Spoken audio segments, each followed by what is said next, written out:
yang 12 orang yang dinyatakan lolos administrasi untuk mengikuti proses yang dilakukan selama 3 hari. Kemudian setelah itu muncullah penetapan 5 orang, tentu lebih banyak ukur daripada kita pahami apabila di luar dengan dan itu karena sewa peraturan perundang-undangan. Kami berpedoman pada pasal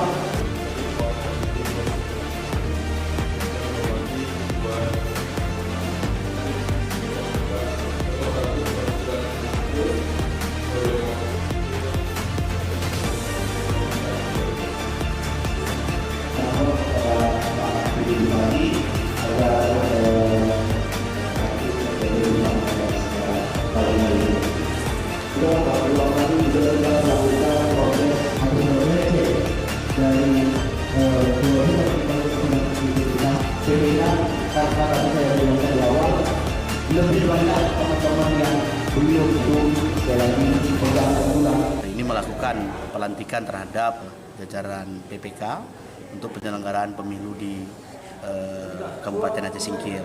Nah, seyogianya memang yang kita lantik itu adalah sebanyak 55 orang.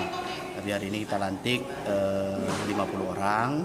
Yang 5 lagi kemarin kan sama-sama kita tahu bahwa ada surat dari pemerintah daerah Kabupaten Aceh Singkil yang masuk di tanggal 2 sore, sehingga di satu sisi lain persiapan pelantikan sudah dilakukan, kan?